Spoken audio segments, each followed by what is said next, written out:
last time on Lawful Stupid. You tell me right now She if did! she's alive or dead. I don't care about nothing else. She blinked twice. Blinked twice and she's alive. Graveyard dead. So we made our way up the Ridgescar Peaks. With the help of two furbolgs that were here to help us on our journey. We lost Graylin the Great to Stargate Atlantis. We made our way to the actual physical gates and walked in them. We had reached out to Aavaia to hear of Theresa's well-being using the sending spell, which she knows and I don't. And then she had reached out to me. I nonchalantly answered because I didn't want to give away the situation to anybody who might be listening in. And she said, "You're not going to believe this." Oh, fuck. Dwayne, please take this away right now. Fill me in. Let me know. I don't feel safe right now. Let me feel safe. I didn't. So she's alive. And I didn't get the whole message though. And that's why it took me so long to get back to you. I sent well wishes and just asked that she check in, and Christoph, she's in silence. Audible gasp. We can't hear this, all right? So No, lay it on me. Lay it on me, Daddy. Lay it on me. But I have a feeling that she's in trouble, Christoph. I wasn't able to get the whole message back. Audible gasp. Fuck. I am going to say, Christoph, does like I said, I didn't get the whole message. Does the name Yarg mean anything to you? Audible gasp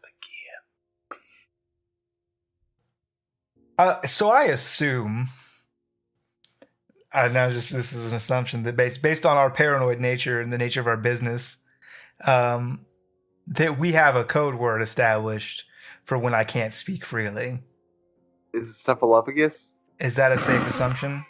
It is a safe assumption as long as it's not Snuffleupagus. No, That's the one word. It's the draconic word for silence. Give me that one. Which is, because I know Draconic. I'm Thaum. gonna believe you. So you go, boom! No, I say it quietly. You just like pronounce your chest forward. I just go, Boom! Like a dragon would. I just say Thaum. Can I fucking roll perception to notice that? You absolutely can. We're walking abreast. You noticed it if you want to notice it. Oh, I definitely. And she says, "I understand. I'm gonna keep digging into this to see what I can figure out. I just message me back when you get something, when you're able to talk." Mm-hmm. Yeah, hit me up on the aim whenever you're first. And then when you hit her up, it's I'm away from my keyboard. Smiley face emoji, star, pipe. Like, yeah. My Chemical Romance forever. MCR 20 Shainsaw. Cool. Well, Christoph, what did she say? You do not know that I received a message. Is this in your hands in your pocket Yeah, or he something? doesn't have to be holding the No, I do coin not. specifically. He just like it has to be on his person, like touching him or whatever. I do it as a gesture. Well, he also of does it intimacy. to like communicate with you guys, like if he's like going to do it in front of you. Yeah. But he doesn't have to like do that. I mean, I would assume because I know Draconic, like I can kind of notice some weirdness with it. Like, If you know Draconic, you know that I said the word silence. yeah, But you don't know if I'm referring to the country. You don't know if I'm referring to being silent. You hold have on. no idea other than I said the word. You would know that Draconic. he's not referring to the country because nobody would use the draconic word for silence. They would call it silence. I mean, as Rowan, would I be notice a difference? Sure, you would notice something in my voice. We've known each other long enough. You would notice a sense of urgency. I might fucking hold back like, Kristoff, I know Draconic. I cast message so that this is fucking super down low. Okay. So you just see a couple semantic movements from me in front of my face. I don't want to alarm anyone in this position. We'll speak more later. And I do the same thing, and I do the same thing again. This time, directing the spell at Atlas, and I say, "I cannot." She dead. Oh, sorry. I saw you. She dead. She graveyard dead. I cannot speak freely now. We will discuss it later. You must remain your composure. Theresa is alive. A calm washes over me. I just close eyes, nod head, and we still walking. She dead. She dead. She dead. I give okay for Dead. in Draconic and kiss it. That's you did. Yep. You just broke the 18th seal. Kiss the bunghole and send it his way. So you guys are let in, and Kristoff, you noticed that you're being like eyed by two of the guards that were like walking you in. Yeah, I'm an imposing figure. Bastards. You just casted a spell in front of them. They're not like concerned with it because you didn't like outwardly do anything. But they noticed. Sure. So Lieutenant Stonefoot leads you guys further down, further into the mouth of the fortress. And you notice as you guys like approach, the guards on the outside were wearing like chainmail and leather armor.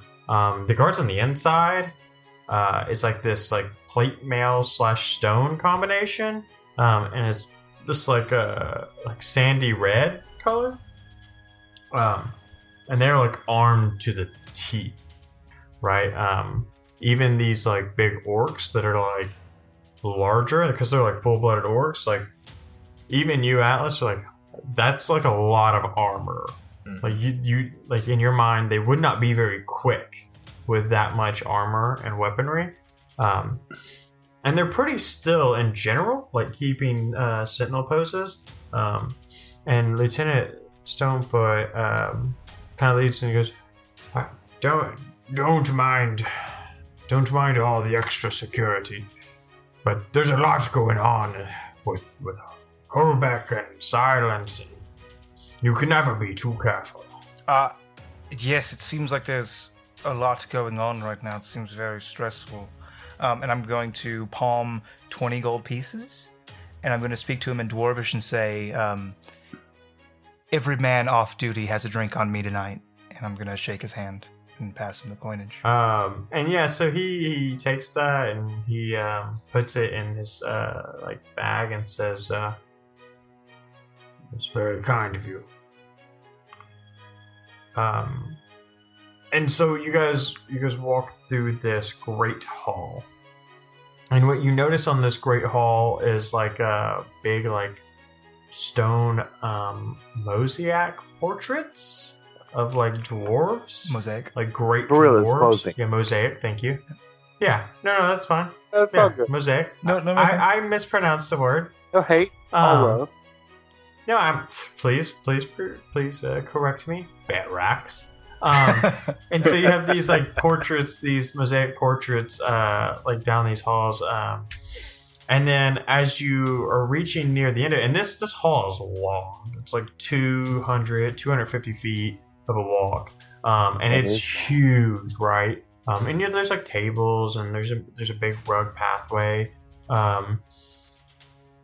And the last portrait on the right is a little bit different than the rest, where the rest have been like big dwarven warriors with like weapons and in full like valorous armor, and like you can tell that they're like it's meant to be like this battle thing. And then the last one is Kristoff, you would recognize Farron Stonebreaker, but it's Farron and Batul, and together they have like a small child between them in the portrait that's created.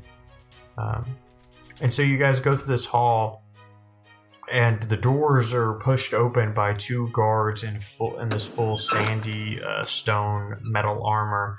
And when this happens, you immediately see the 3 guards on each of your side and Lieutenant Stonefoot all like take a knee as the doors open up, revealing a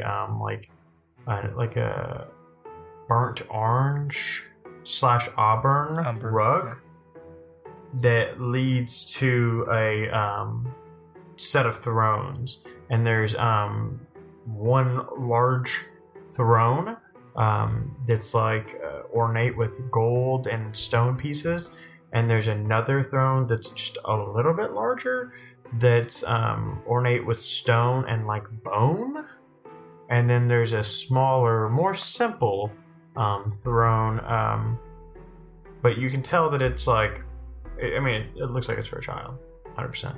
Sure. I'm gonna whisper to my compatriots, halfway in on the rug, you stop, you bow deeply. Got it.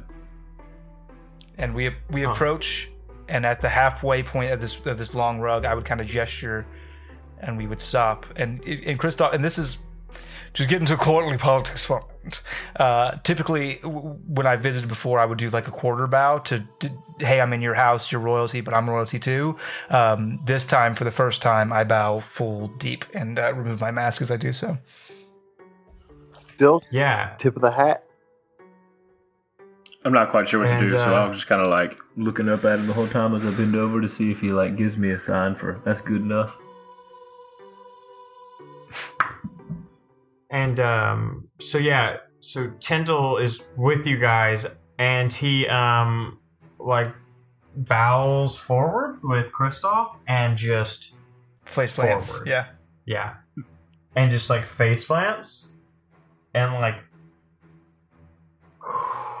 quickly in his mind, but slowly in everybody else's, bends back up. Like he doesn't like get up normally. Yeah. Like he just like he's like defying physics up on his toes. yeah. Like I mean, because the dude's normally ripped, so he has great muscle control. Yeah, he just doesn't have good like motor control right now. So he like pulls himself back up and just like doesn't say a word. Like he just like bowed perfectly. Totally impressed.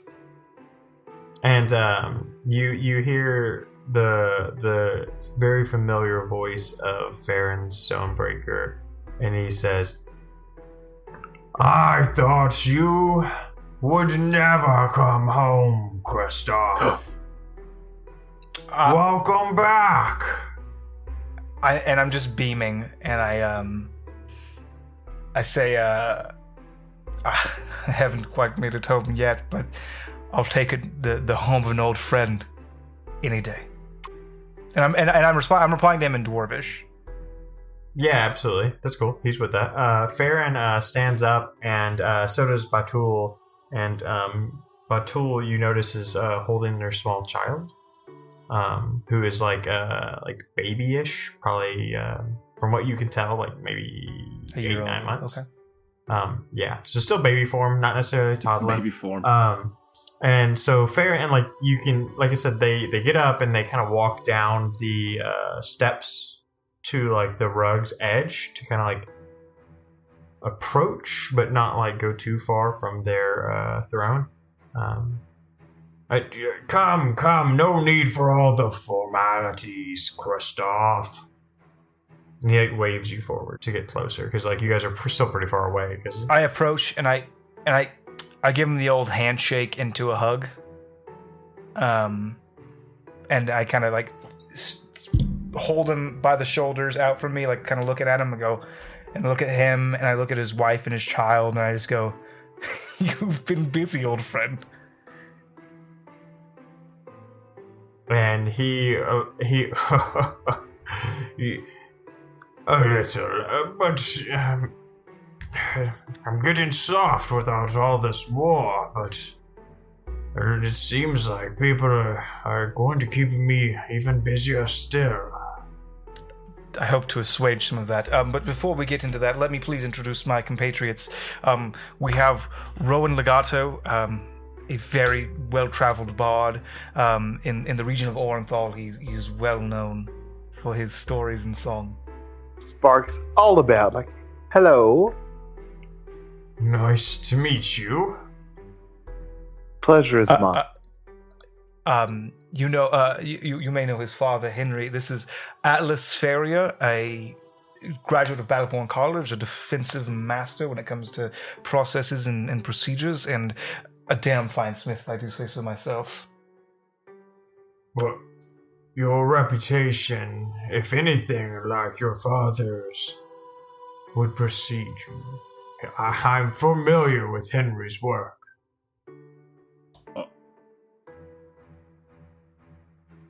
I too have heard of your exploits, and I guess it's something to be admired about your battle titles and the ability that you had to hold down the fort here. It's very impressive.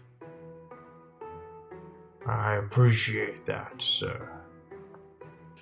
And here we have Captain Rinwick Tyndall, formerly of the Mafis. He's done me a great service, and though he may not be hale and hearty at the moment, I assure you he is a dear friend. And Tyndall said he takes off his hat and bows and then puts it back on and says, I don't know what he's talking about. I'm hardy enough for all four of us. And it's both an honor, a pleasure, and a beautiful moment all together. And Farron says, I'm not sure why I'm surprised at all. You continue to keep interesting company. It all started with you. Gentlemen, this is Farron Stonebreaker, Lord of this keep in this realm. A tough son of a bitch, if I do say so, as well as the only man I know who can just blatantly cheat at chess and still lose so terribly, along with his lovely, lovely wife, Lady Baktul, who, passing all earthly logic, has grown fairer and fairer yet since the last time I've seen her, and their new young child whose name I do not know. And Batul leans forward and kind of gives you a cheek to cheek situation, mm-hmm. And she says, "You haven't changed much at all, Kristoff. Ever the flatterer, ever a little bit of a snake, but you seem well. And this is Gloria Stonebreaker. She would be the best of Farron and I, hopefully." She has quite a great pool to draw upon. Thank you for your hospitality, lady. And Farron says, "If we're lucky, she won't take after me at all." And he strokes his big beard. He's got braids in his beard, just stroking him. "I don't think it would be good if she took after me at all." I'd like to see her have your force of will and your good humor and absolutely nothing else, if I'm going to be honest. Definitely not your ability with chess or cards, or the kingdom will be destitute within a year for secession. Oh, Kristoff, do you remember that time I threw you in the stocks for a week? I do remember it. I'm still chafing from it, and I rub my wrist gingerly. Nah, well, I hate to see that happen again. I like this guy very much. And then he laughs heartily. "I've missed you, old friend. Why? What brings you back around? I didn't think you would ever come back." Nor I. I'm here only because you must know, my people are in danger. Yes. You know of the mounting tensions between the combined forces of Orenthal and the King of Silence and his people. It is mounting unrest, and I would not see harm befall my the home of my birth, nor the home that I have found across the sea.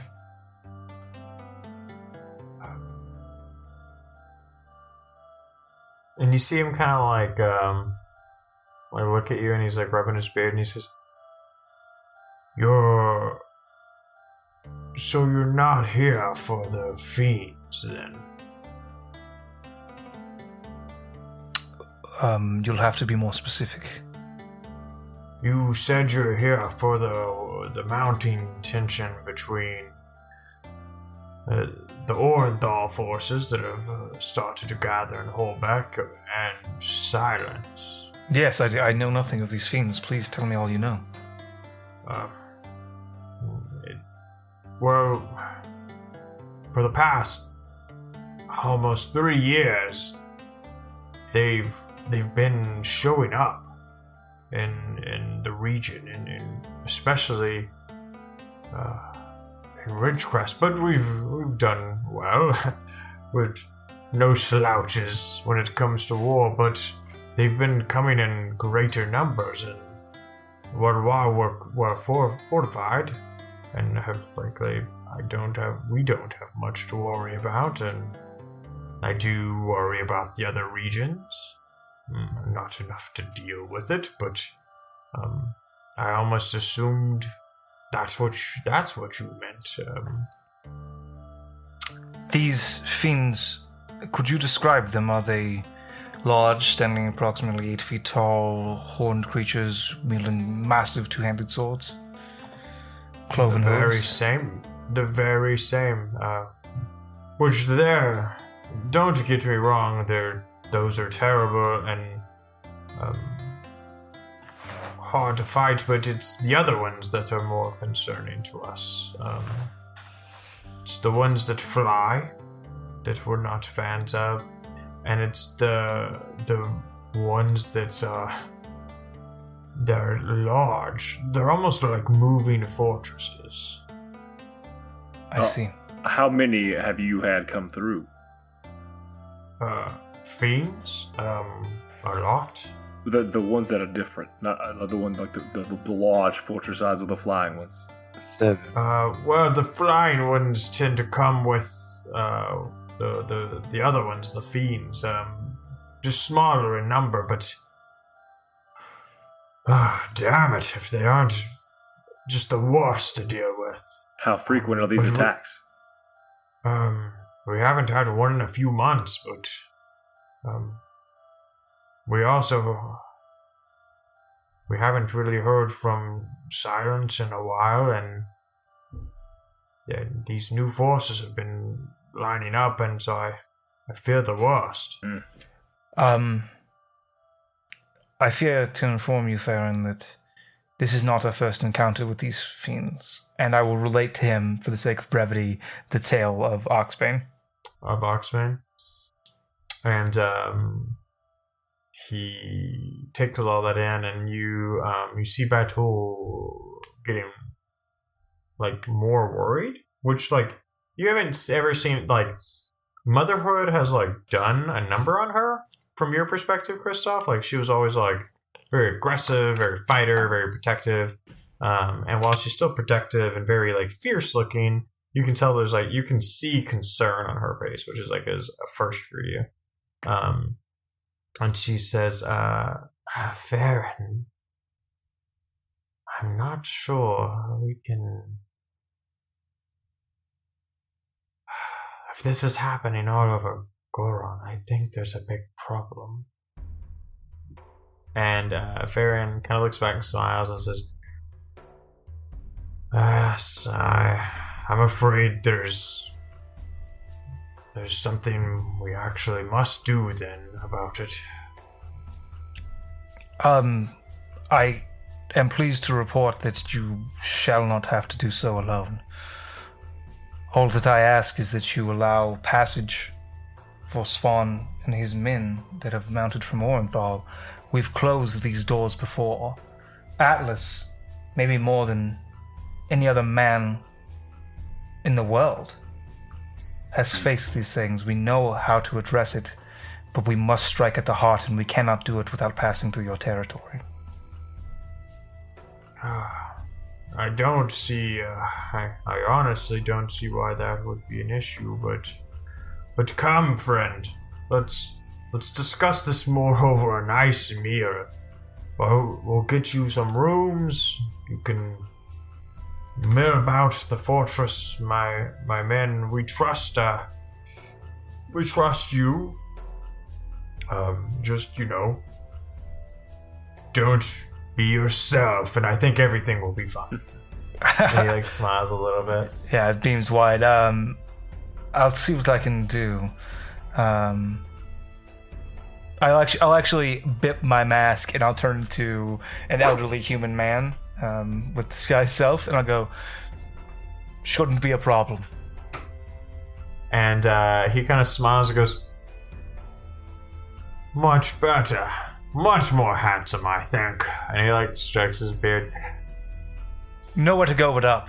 And I bip my mask again, and I turn into a replica of Farron Stonebreaker. A little bit taller. And I'll say, oh, darn it. I think I've gone in the wrong direction again. Yeah, way too tall. Not good for a dwarf. And he laughs and he says, come around the Great Hall in a few hours and you remember where it is and we'll get some food. Of course. I'll have a nice meal prepared. Of course, absolutely. We'll take obviously some rooms and some refreshment. We are road weary.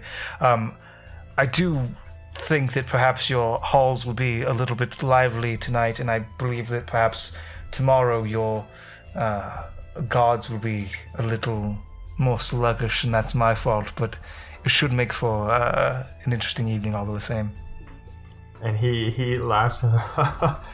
Oh, Kristoff, if you think my men are going to be a little on the sauced side, I hope you gave them a lot of gold. Well, I'm a man of means now, Farron. I'm independently wealthy. I'm sure that given time and proper incentive with song and merriment, I shall do exactly that.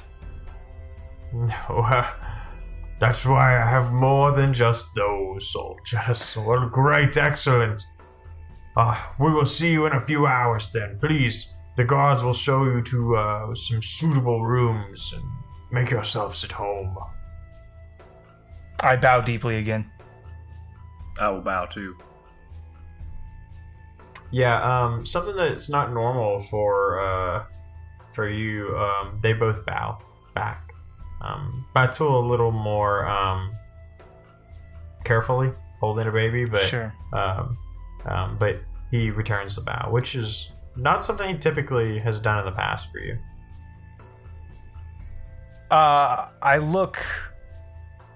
Kristoff looks pained at that somehow. My lord, my lady, and briskly leaves.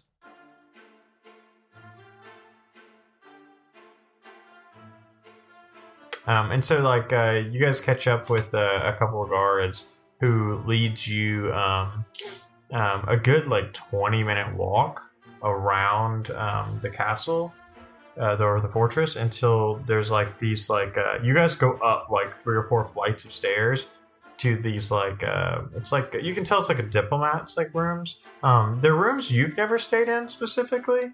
The last time you stayed, your rooms were a little more, utilitarian, and these are a little more diplomatic. They're still Stonebreaker rooms, right? So sure. They're not super lush, but you've got this balcony off of one of the rooms that kind of looks over some of the battlements, and you can kind of see from the balcony a larger forge in place, and you can see the molten runoff heading down into this chasm for all you can determine. So it's a very interesting view from the balcony. It's this is 100% what you would think dwarves are settled in, right? And then the other there's 3 or 4 rooms you guys to pick from. One being the balcony and a couple more rooms. You guys Pick some rooms. I would like a balcony. I have no strong preference. Tyndall says, "Oh, Rowan, come with me. We'll get drinks. It'll be fabulous. Rowan and I will get drunk in these rooms. It will be beautiful. With our captain's hats. That sounds... Captain meeting. That sounds absolutely lovely. And, so yeah, you guys have a few hours to kill in, the Stonebreaker, the Ridgecrest Towers.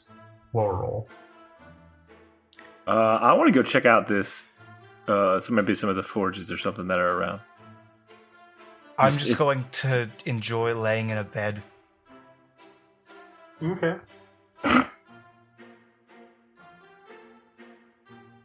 Alright, well, we'll resolve that. So yeah, you go out from your area and you go look around the forges. What are you looking for specifically?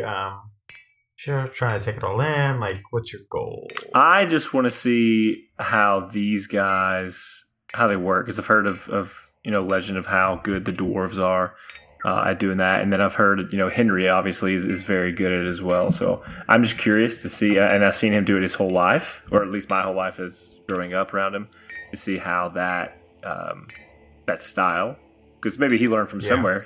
Maybe these dwarves they have a similar thing going on. Just interested. Yeah. So one thing as you like walk around, you notice they have a very uniform system. Each forge has about 6 to 7 dwarves around the forge, and they're filling molds, and so like they're cranking out weapons and armor, and so like it's like done in stages. It's almost like an assembly line, where like these dwarves are like, they'll fill up a mold, they'll chill it, and then they'll hammer out the flaws and the defects. And you kind of notice something very unique, because the way you've always been taught and the way Henry has taught you is that it's like one person like really irons out a weapon. But you notice like these dwarves are like passing them back and forth, like in a circle. So everybody's really putting their touch on it. Yep. And then you see that like, well, the orcs that are like in the Stonebreaker's abode, they're not necessarily great forgers. They do, however, like when the weapon comes off the line, like they're wrapping it in leathers, they're looking for effects, like, and you see some of the other orcs like testing these weapons like against stone and metal, and like just to really like see that the weapons hold up. Like their armaments are really tested. And like you go with this one part where like literally orcs are putting on like fresh armor, and other orcs are hitting them in the chest with like weapons to test them, like live tests. And like as you're walking by, you see one orc like get hit, and like he flies back like 5 feet, and he gets up, and you hear him go, this armor's not good, and he's like taking pieces of the armor off. And like just like pulls it off and like throws it into the scrap pile. If I see that, can I walk up and curiously, what makes this piece of armor not good? It seems like you have an assembly line; they would all be very much the same quality. Well, just because you run them off the same system doesn't mean they're all made the same. Sometimes you get weak runoff or a bad connection during the forge. Like if a piece doesn't meld well, not that I'm got the eye for that. I mostly do testing, but I know that it doesn't meld well when it hurts. Yeah, I've been there before. I get that. Okay, so I don't mean to interrupt. I just was wondering. Yeah, well, we don't want any of our soldiers going out there and getting hit in the chest and having their armor falling apart or worse. So we just make sure we go through extensive testing, and frankly, it's fun. It does look like a lot of fun, honestly. Real hard. You care if I give that a shot? Yeah, go ahead. All right, and I'll just put on And he, his armor and then. Yeah, well, he waves the guy over, and the guy like hands you this big set of armor. And one thing you notice is like you grab this armor, it is heavy. And so like as you like slide this like, because it's just like a main piece, right? It's not like a whole armor set. So you like slide this big like almost like armor poncho over your chest, and he goes, "You sure about this?" Oh, absolutely. Give it a whack. All right. And like you get hit and you like slide backwards like a solid 7 feet, and you feel like a ton of pressure on your chest, but it doesn't feel like you got hit as hard as you got hit. Okay, I'll say, you know what? Let's do that again, and then I'll kind of just spend a couple hours there, like working with these guys. Yeah. You spend time like taking turns, like baseball swinging against some people testing armor. They try to teach you like this dwarf hammer throw game, this dwarf orc hammer throw game that they play, where they like throw huge great hammers, like these great mauls, at each other while wearing this armor. But you don't really like pick up on the point system. It seems to like change rapidly every time you seem to learn it. But everybody's having a good time, you included. This is very fun. And I assume you like. And I just you head back. I don't. And this is where I leave the podcast. This is where Atlas feels at home now, and so he's there. Yeah.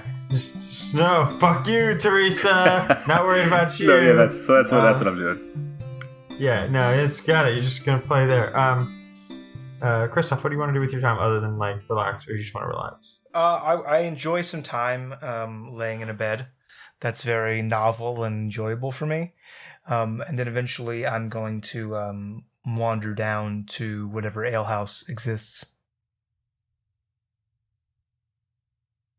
Okay, so you go to like a nearby tavern. Yeah, presumably where the guards that I have paid for drinks will be drinking. Yeah, I mean, you wouldn't necessarily like find all of them, but you'd find a handful for sure, because like this is a huge fucking place. Yeah, so you do that, and Lieutenant Stonefoot kind of like raises a mug to you as you come in, and he's like drinking with 2 of the other guards that you were walked in with. I give them a stiff salute, and then head over to the bar and order a drink and find myself a nice corner booth or table or whatever exists. Yeah, you do that. Yeah, I mean, like it's everything's like made of like this heavy stone and metal. Not a ton of wood.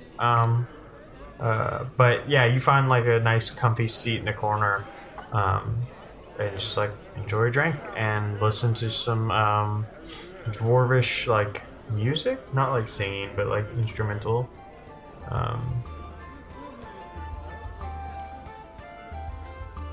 And so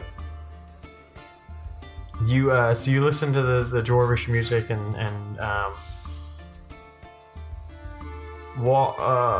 walking over to you is Lieutenant Stonefoot, and he says, do you mind if I ask you a question? Only if you have a seat and share a drink with me. And he sits down. He kind of like hops up a little bit because he's a little bit shorter than the other dwarfs.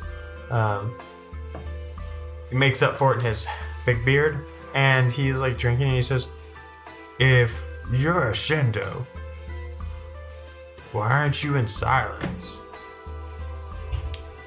Do you really not know the answer to that question?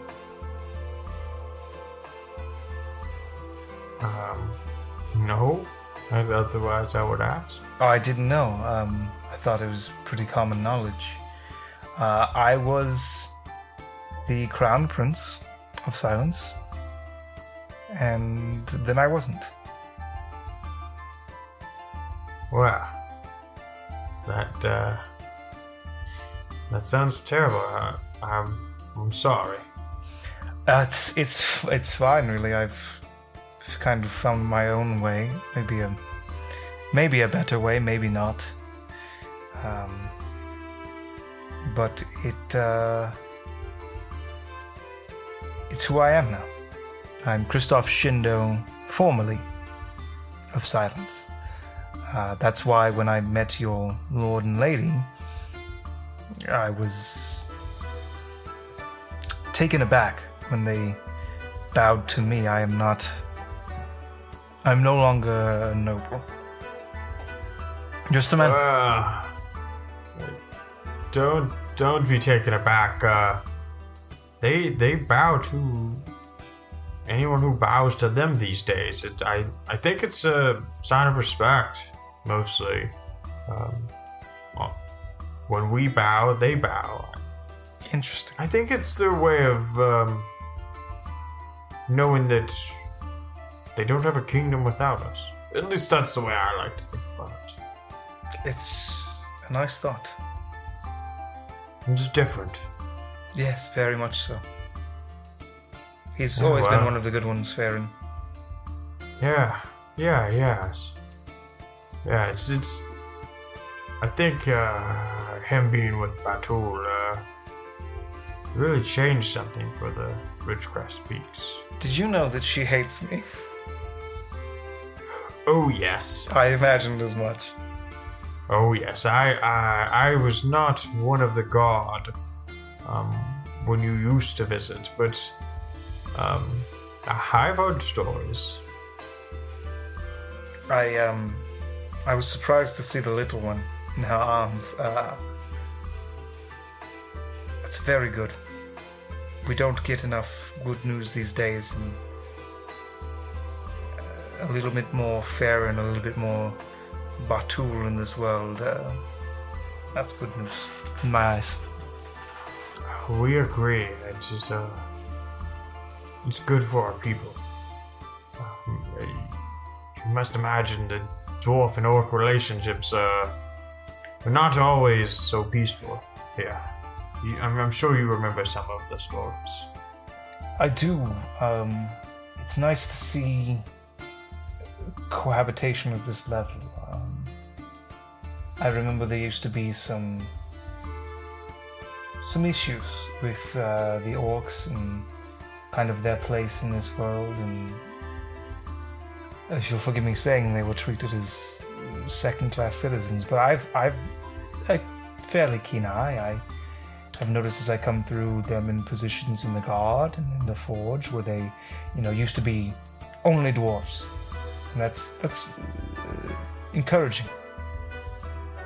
Don't get me wrong, there's still some dwarves who think they know best, and honestly there's orcs that think they've demeaned themselves to being with dwarves. But for the most part, we're one big happy nation.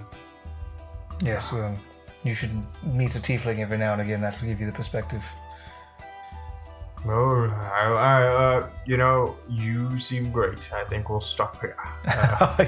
Fair enough. You really have outdone yourself.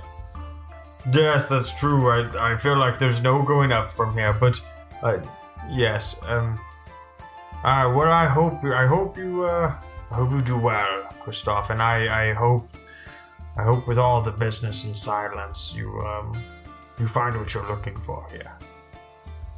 I hope the same for you, Lieutenant, and more than anything, stay safe. You as well. And I think you guys like to share some movie stories of your past. Yours maybe not so deep and stuff like that. And I think you make your way back to the rooms. And you, Atlas, and Tyndall and Rowan are all together sharing a drink. And that's what we're in the episode. As you guys all rejoin in the rooms, sharing your ginger ale. Confirm. And I'll as we rejoin, I'll say, Atlas, we have to speak about Theresa. And that's where we'll end the episode. Yep. Yeah, and that. So you guys are all sitting around a table drinking, as you convey that final message. And so thanks for listening to this episode, everybody. We'll continue to tease you with Theresa's situation. Her well-being is constantly in flux, and if you want to, well, don't worry. If it's anything like Ilaria, she'll just die a peasant's death. It'll be fine. Ilaria's death was pretty cool. I don't know. Feels like a peasant's death to me. I'm still wounded. Weeks later. Yeah. Yeah, I mean, it's super good. So, lot going on. We have a lot going on just outside the podcast. Min-Max Mankind is like 3 weeks away. It's on our fucking doorstep, yeah. It's May 1st, it begins. It begins, and it shall not end until all the good is done. Gauntlet of charity and fun. It shall be thrown, shall be accepted and hoisted upon the mountains. And the eagles will rejoice.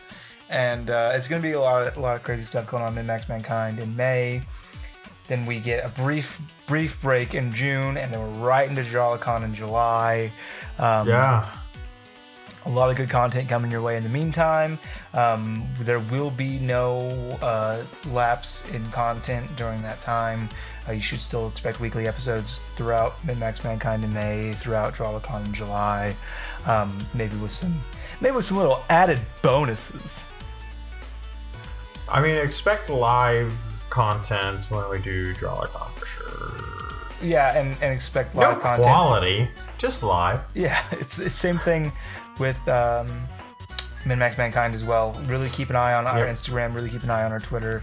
We will be on there doing all kinds of crazy things. Really anything that we can do to bleed ourselves for your dollars for this cause, we will be doing. And when he says bleed ourselves, I mean, he literally means he's going to be he's going to stand against a wall, and his wife is going to just throw knives. And everywhere she like gets close to hitting him without actually hitting him, they'll donate. Everywhere where they hit his soft, spongy spots and he bleeds, that's double donation, yeah. Yeah. If I live through it, I'm going to see a brand new, beautiful world at the end. If I don't, that would be for you guys. Yeah. He will die on that hill. Yeah, that's the hill that I choose. Yeah. A lot of cool stuff coming.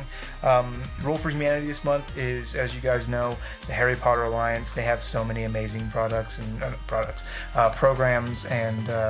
different things they've got going on right now. Really check them out. I'm going to do that roll.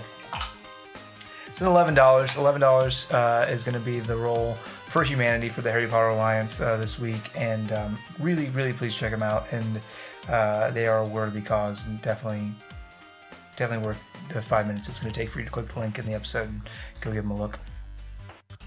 Yep, absolutely. Yeah, I don't really have that much more this time other than saying thank you so very much for listening and supporting us. Like a genuine heartfelt thank you, because like we have so many cool patrons, and hey, if you're not a Patreon supporter, you should be, because you can get a one shot. You can get in the Tales of the Arcane Wars campaign, which is a Patreon campaign.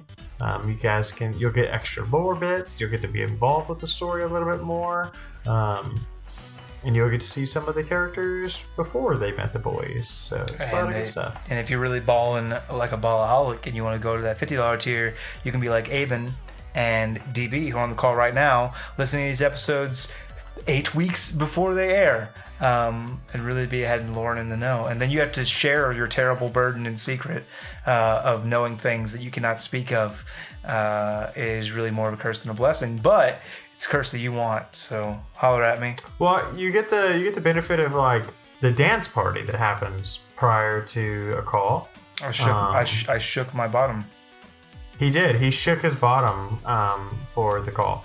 I never felt more ashamed and or proud. Yeah, he has no regrets. Not even a single letter. No. So, well, thanks for listening, everybody, and I think we'll play out. Bye. Bye.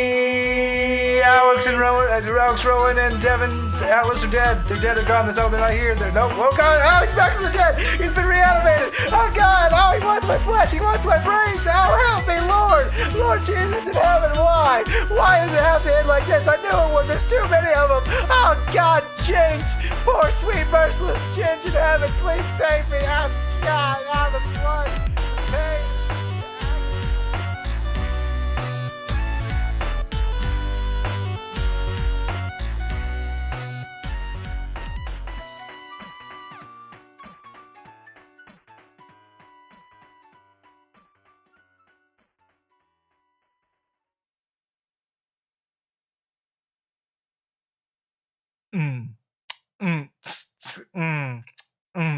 Yeah, you all great. Yeah, you all great. It makes me happy.